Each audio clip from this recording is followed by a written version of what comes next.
Okay. ഇന്നെന്താ ചെയ്യാം? നമുക്ക് ഉം. ഗോവ. ഗോവയോ? നമുക്ക് ഉടുപ്പ് വഴി ഗോവ പോയാലോ? ഉടുപ്പ് വഴിയല്ല, ഉടുപ്പി ഉടുപ്പി വഴി വഴി. ഗോവയ്ക്ക് പോവാം. അല്ലെങ്കിൽ നമുക്ക് ഗോവ വഴി ഉടുപ്പിക്ക് പോയാലോ? ഗോവയിൽ പോയിട്ട് കുറെ നല്ല ഫുഡ് കഴിക്കാം. എനിക്ക് ഫുഡ് എക്സ്പ്ലോർ ചെയ്യാൻ ഇഷ്ടം. നിനക്ക് എന്ത് എക്സ്പ്ലോർ ചെയ്യണം? ഫുഡാണോ? സോ അങ്ങനെ ഞങ്ങൾ എന്നാലും ഗോവയ്ക്ക് പ്ലാൻ ചെയ്യുന്നു. ഒരു കാര്യം ചെയ്യാം, വരണ സമയത്ത് നമുക്ക് മന്നുവിനെ എടുത്തിട്ട് വരാം. അതൊരു ഐഡിയ ആയിരിക്കും. അവനിവിടെ ഇല്ല, അവൻ ബാംഗ്ലൂർ അവന്റെ പപ്പന്റെ കൂടെ വെക്കേഷന് പോയേക്കാം.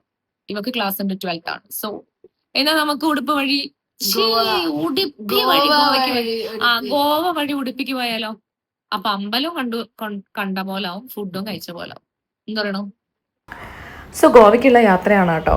കാറിലല്ല പോണത്, കാറെടുത്ത് റെയിൽവേ സ്റ്റേഷനിൽ വെച്ചു. റെയിൽവേ സ്റ്റേഷനിൽ എത്തിയിട്ട് നേരെ ഗോവയ്ക്ക് പഠിച്ചു. 3 മണിക്ക് രാത്രി ഗോവ എത്തി കേട്ടോ. കഴിഞ്ഞൊരു ഹോട്ടലെടുത്ത് ഒന്ന് ഫ്രഷപ്പായി ഞങ്ങൾ രാവിലെ തന്നെ നോർത്ത് ഗോവയിലേക്ക് വേണ്ടി പുറപ്പെട്ടു. ആദ്യം തോന്നി ടാക്സി വിളിച്ച് പോകാമെന്ന്, പിന്നെ തോന്നി ഒരു കാർ എടുത്തിട്ടുണ്ടെങ്കിൽ നമുക്ക് തന്നെ ഡ്രൈവ് ചെയ്ത് നമ്മൾ പോണ വഴിയിലുള്ള ഭംഗിയൊക്കെ കണ്ട് നല്ല ഭക്ഷണമൊക്കെ കഴിച്ച് അങ്ങനെ പോകാമെന്ന് വിചാരിച്ചു. നോർത്ത് ഗോവയിലേക്ക് എൻ്റെ ഒരു ഫ്രണ്ട് എത്താമെന്ന് പറഞ്ഞിട്ടുണ്ടായിരുന്നു. അങ്ങനെ ഞങ്ങൾ നോർത്ത് ഗോവയിലേക്കുള്ള യാത്രയാണ് കേട്ടോ. ഞങ്ങൾക്ക് നല്ല വിശക്കുന്നുണ്ടായിരുന്നു കേട്ടോ. കാരണം കുറച്ച് നേരത്തെ ഹോട്ടൽ സ്റ്റേ ആയിരുന്നല്ലോ. അപ്പം ഞങ്ങൾ സാധാരണ ഒരു ഹോട്ടലായിരുന്നു എടുത്തത്. അവിടുത്തെ ഫുഡൊക്കെ ഭയങ്കര മോശമായിരുന്നു. അപ്പോൾ വിചാരിച്ചു ഒരു കോഫി കുടിക്കാന്നുള്ളത്. കോഫിയും കുടിക്കാൻ പാസ്തയും കഴിക്കാമെന്നൊക്കെ വിചാരിച്ച് ഞങ്ങളൊരു ഇംഗ്ലീഷ് കഫേയിൽ കയറി. ഒരു സാധനം ഉണ്ടായിരുന്നില്ല ഞങ്ങൾക്ക് വായിക്ക് രുചിക്ക് കഴിക്കാൻ വേണ്ടിയിട്ട് കേട്ടോ. ഞാൻ പറഞ്ഞു തൽക്കാലം ഒന്ന് അഡ്ജസ്റ്റ് ചെയ്യും, എന്നിട്ട് നമുക്ക് വേറെ എവിടെയെങ്കിലും ഒരു പ്ലേസിൽ വിട്ട് നല്ല അടിപൊളി ഫുഡ് കഴിക്കാമെന്ന്. അങ്ങനെ ഞങ്ങൾ കോഫി കുടിച്ചു, ചീസ് കേക്ക് കഴിച്ചു. ചീസ് കേക്ക് കൊള്ളായിരുന്നു കേട്ടോ, അത് അടിപൊളി സാധനമായിരുന്നു. പക്ഷെ വേറെ ഒന്നുമില്ല. അങ്ങനെ ഞങ്ങൾ അടുത്ത കഫേക്ക് നേരെ പിടിച്ചു. അവിടെ എത്തിയപ്പോൾ അവിടെ വൈബ് എൻ്റെ ദൈവമേ അടിപൊളിയായിരുന്നു. പക്ഷേ ഫുഡ് മറ്റേ പോലെ തന്നെ വലിയ ഗുണമൊന്നും ഉണ്ടായിരുന്നില്ല. പക്ഷെ അവിടുത്തെ ആംബിയൻസ് ഞങ്ങൾ ശരിക്കും എൻജോയ് ചെയ്തു കേട്ടോ. അങ്ങനെ പാതി വയറുമായിട്ട് ഞങ്ങൾ അടുത്ത സ്ഥലം തേടി ഇറങ്ങാമെന്ന് വിചാരിച്ചു കേട്ടോ. പിന്നെ ഫുൾ ബീച്ചായതുകൊണ്ട് ബീച്ചിൽ എവിടെയെങ്കിലുമൊക്കെ നല്ല അടിപൊളി റെസ്റ്റോറൻറ്റ്സ് ഉണ്ടാവുമെന്ന് അറിയാമായിരുന്നു. പിന്നെ ഞാൻ വിചാരിച്ചു ഓക്കെ ഫൈൻ, ഇന്ന് ഗോവൻ ഫുഡൊന്നും വേണ്ട, ഇംഗ്ലീഷ് ഫുഡും വേണ്ട, നമുക്ക് നല്ല നോർത്ത് ഇന്ത്യൻ ഫുഡ് വെച്ച് പഠിക്കാമെന്ന് വിചാരിച്ചു. അങ്ങനെ ഞങ്ങൾ ബീച്ചിൽ സൺസെറ്റ് സമയത്തെത്തി. ശരിക്കും സൺസെറ്റൊക്കെ ഞങ്ങൾ രണ്ടുപേരും കൂടെ എൻജോയ് ചെയ്തു. പിന്നെ ഒത്തിരി ഡോഗ്സ് ഉണ്ടായിരുന്നു കേട്ടോ. നേരെ ഞാൻ മുമ്പിൽ ഒരു ഡോഗിനെ വെച്ചിട്ട് അവിടെ നിർത്തി, അല്ലെങ്കിൽ അങ്ങോട്ടും ഇങ്ങോട്ട് ഓടി പോവായിരുന്നു. ഇതാകുമ്പോൾ എങ്ങോട്ടും പോവില്ല, അവിടെ ഇരിക്കുമായിരുന്നു ഞങ്ങൾക്ക് കാവലായിട്ട്. പിന്നെ എൻ്റെ ഫ്രണ്ട് വന്നു, അങ്ങോട്ട് ഞങ്ങൾ കൂടെ ജോയിൻ ചെയ്തു. അപ്പോഴാണ് കാണുന്നത് എന്തോ ഒരു സാധനം ആ കടലിൽ വന്നിട്ട് അടിഞ്ഞിട്ടുണ്ടായിരുന്നു കേട്ടോ. എന്താണെന്ന് എനിക്ക് മനസ്സിലായില്ല. ഞാൻ മോളെ പറഞ്ഞു വെച്ചു വീഡിയോ എടുക്കാൻ വേണ്ടിയിട്ട്. നോക്കുമ്പോൾ അതൊരു കടലാമയായിരുന്നു. അതിൻ്റെ കഴുത്ത് വിട്ടു പോയിട്ടുണ്ടായിരുന്നു കേട്ടോ. എന്നിട്ട് അവരൊക്കെ കൂടെ ആ ആമയെ എടുത്തിട്ട് എവിടെയോ കുഴി കുത്തിയിട്ട് മൂടിയിട്ടു കേട്ടോ. അതൊക്കെ കഴിഞ്ഞു. ഞങ്ങൾ ആ രാത്രി മുഴുവൻ അവിടെ ശരിക്കും അങ്ങോട്ട് ഇരുന്ന് എൻജോയ് ചെയ്തു. ഭയങ്കര നല്ലൊരു വൈബായിരുന്നു. നല്ല മ്യൂസിക്കും നല്ല ലൈറ്റ്സും നല്ല ക്രൗഡും. അങ്ങനെ ആ ഒരു ദിവസം ഞങ്ങൾ ആ ബീച്ച് അങ്ങോട്ട് ശരിക്കും പൊളിച്ചെടുത്തു. ശരിക്കും പറയുകയാണെന്ന് വെച്ചെങ്കിൽ ഇവരെ ഇഷ്ടത്തിനാണ് ഞാൻ നോർത്ത് ഇന്ത്യൻ ഫുഡ് കഴിച്ചത്. എനിക്കൊരു ഗോവൻ ഫുഡ് കഴിക്കണമെന്ന് തോന്നി. ലേറ്റ് നൈറ്റ് ആയിരുന്നു, പക്ഷെ എന്നാലും ഞങ്ങൾക്ക് നല്ല ഗോവൻ ഫുഡ് കിട്ടി കേട്ടോ. പക്ഷെ സംഭവം അമ്മയോട് പറഞ്ഞു അമ്മ ഹാഫ് എടുക്കണമെന്ന്. അമ്മ പറഞ്ഞു അമ്മയ്ക്ക് വേണ്ടാന്ന്. വായേൽ വെക്കാൻ കൊള്ളില്ലായിരുന്നു. എൻ്റെ ദൈവമേ, എൻ്റെ മുഖത്തെ എക്സ്പ്രഷൻ ഒന്നും കണ്ടിട്ട് നിങ്ങൾ വിചാരിക്കേണ്ട കേട്ടോ, ഭയങ്കര അടിപൊളിയായിരുന്നു എന്ന്. കാരണം ഇവരെ പറ്റിക്കാൻ വേണ്ടിയിട്ടായിരുന്നു. എന്നാലേ ഇവരൊക്കെ ഷെയർ ചെയ്തിട്ട് എന്തെങ്കിലും കഴിക്കുള്ളൂ. അപ്പം ഞാൻ നല്ല അടിപൊളിയായിട്ട് അങ്ങനെ അഭിനയിച്ചു. വെരി നൈസ് ഫുഡ് എന്നൊക്കെ പറഞ്ഞിട്ട് അങ്ങനെ ഇവരെ കൊണ്ടൊക്കെ തീറ്റിച്ചപ്പോൾ ആർക്കും ഒന്നും പറയാനില്ല. എല്ലാവരും എൻ്റെ മുഖത്തേക്ക് നോക്കിയിരിക്കുന്നുണ്ടായിരുന്നു. അവർ പറഞ്ഞു നല്ല ക്രാബ് റോസ്റ്റ് ഉണ്ടായിരുന്നു കേട്ടോ. അപ്പോഴാണ് അവർ ക്രാബിനെ കാണിച്ചു തന്നത്. അതോടുകൂടി ഞാൻ നേരെ ആ വന്ന വഴി പിന്നെ തിരിഞ്ഞു പോലും നോക്കിയിട്ടില്ല കേട്ടോ. ആ പുല്ല് പോലും മുളക്കില്ല എന്ന് തോന്നുന്നുണ്ട്. ഞാൻ ആ പോയ വഴിക്ക് ഞാൻ അങ്ങനെ അങ്ങോട്ട് പോന്നു. അങ്ങനെ രാത്രിയാണ് ഞങ്ങളെ റൂമിലെത്തിയത്. നല്ലൊരു അടിപൊളി റൂമായിരുന്നു കേട്ടോ. ശരിക്കും ഒരു വില്ലയായിരുന്നു. അവിടെ 2 ബെഡ്റൂംസും ഹാളും കിച്ചണും നല്ല ബാൽക്കണിയും ഒക്കെ ആയിട്ട് നല്ലൊരു റൂമായിരുന്നു. ഞങ്ങൾ രാവിലെ ആക്ച്വലി ഇവിടെ വന്ന് ചെക്ക് ഇൻ ചെയ്തിട്ട് ഞങ്ങളുടെ ബാഗൊക്കെ വെച്ചിട്ടാണ് കേട്ടോ പുറത്തേക്ക് ബീച്ചിലേക്ക് ഇറങ്ങിയത്. ആ സമയത്ത് സത്യത്തിൽ വീഡിയോ എടുക്കാൻ മറന്നുപോയി.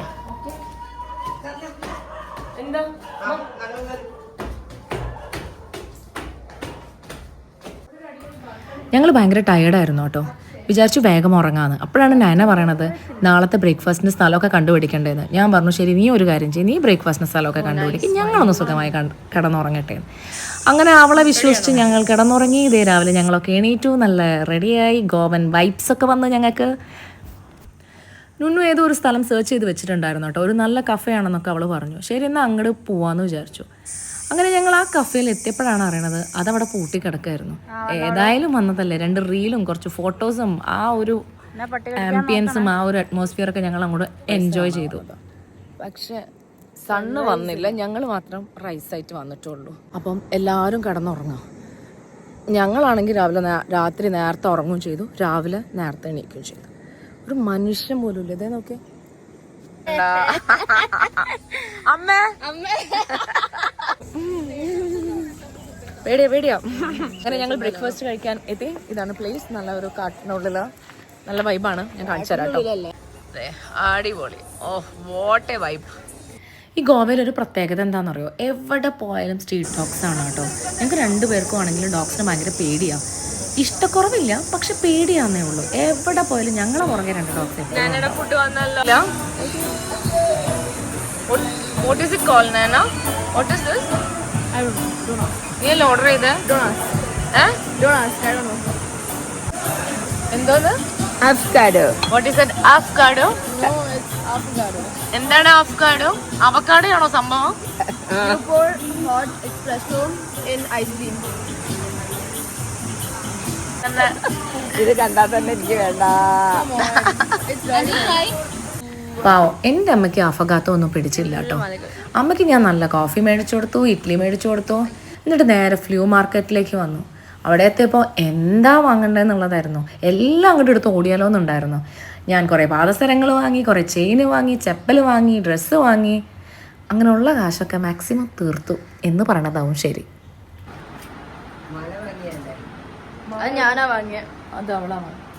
ഞാനിത് വാങ്ങി. പക്ഷെ ഗോവയിൽ നിന്നായിട്ട് ഇങ്ങനെയൊക്കെ ഇട്ട കണക്കാം. ഇതേ നമ്മുടെ നാട്ടിലൊക്കെ ഇങ്ങനെയൊക്കെ നടന്നാൽ ആൾക്കാർ പറയും വട്ടാണെന്ന്. ഗോവയിലായതുകൊണ്ട് എന്ത് വിഷവും നമുക്ക് കെട്ടാം.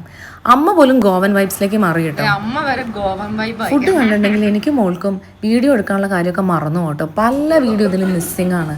കാരണം ഞങ്ങൾ ഫുഡ് കണ്ടാൽ ഞങ്ങൾ ഫോൺ 2 പേരും തിരിഞ്ഞു നോക്കില്ല.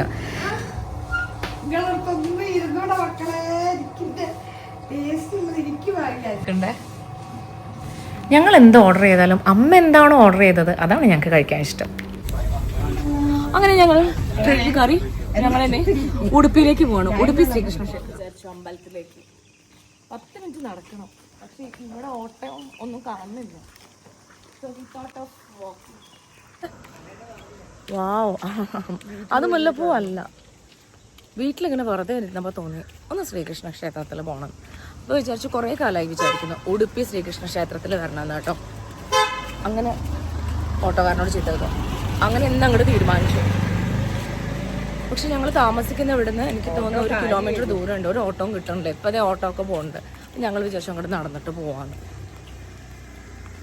അമ്മയും ഞാനും മോളും പിന്നെ എൻ്റെ ഒരു ഫ്രണ്ടുണ്ട്, ബാക്കിലാണ്.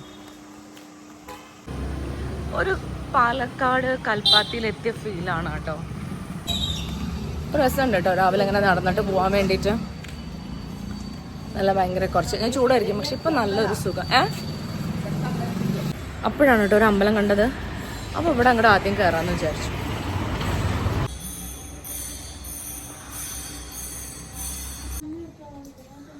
അങ്ങനെ വരുന്ന വഴിക്ക് ഒരു അമ്പലം കണ്ടു കേട്ടോ.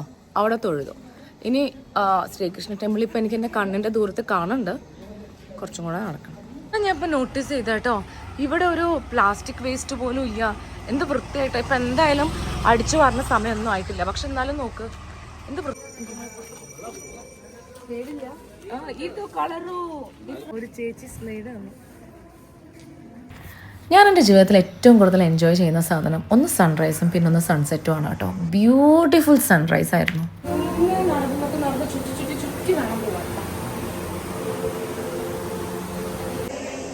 അങ്ങനെ അടിപൊളിയായിട്ട് ദർശനം കഴിഞ്ഞു കേട്ടോ. ഇനി വേറൊരു അമ്പലം പറഞ്ഞിട്ട് അവിടെയും കൂടെ ഒന്ന് പോകണം. ഉടുപ്പിയിൽ പോണവർക്ക് അധികം ആൾക്കാർ അറിയാത്തൊരു കാര്യമുണ്ട്. അവിടെ പാചക എന്ന് പറഞ്ഞൊരു സ്ഥലമുണ്ട്. അവിടെ നല്ല 3 അമ്പലങ്ങളുണ്ട് കേട്ടോ. ഉടുപ്പിയിൽ നിന്നൊരു 20 കിലോമീറ്റർ ദൂരം പോകണം. ഞങ്ങളോട് അവിടുത്തെ ഒരു ലോക്കൽ ആൾ പറഞ്ഞു തന്നതാണ്. അങ്ങനെ ഞങ്ങൾ ആ 3 അമ്പലങ്ങളിലും ദർശനം നടത്തി കേട്ടോ. അവരിട്ടതോ നീ ആ പരിപാടിക്ക് പോകേണ്ടി വരും. ഇതാണ് ഉടുപ്പിയിൽ കിട്ടുന്ന ഫേമസ് ബണ്ണ്. ഇത് ഇവിടുത്തെ സ്പെഷ്യലാണ്, മൂടേ എന്ന് പറയും. അത് ഞാൻ ഓർഡർ ചെയ്ത, പക്ഷെ സംഭവം ഇഡ്ഡലിയാണല്ലോ. നൊന്നു തുറന്നേ. ഇഡ്ഡലിയാണ് തോന്നുന്നു. ഉടുപ്പി സ്പെഷ്യൽ മൂളെ എനിക്ക് തോന്നുന്നു ഇഡ്ഡലി മാവാണ്. അതിന്റെ ഉള്ളിൽ ഒഴിച്ചേക്കുന്നതെന്ന് തോന്നുന്നു. ഉടുപ്പിയിൽ നിന്ന് വരുന്ന വഴിക്ക് ഞാൻ എൻ്റെ മോനെ പിക്ക് ചെയ്തു കേട്ടോ. അവനെ പിക്ക് ചെയ്ത് തിരിച്ച് വീണ്ടും കോഴിക്കോടേക്ക്. ഞാൻ പറഞ്ഞതുപോലെ പല വീഡിയോസും ഇതിൽ മിസ്സിങ് ആണ്.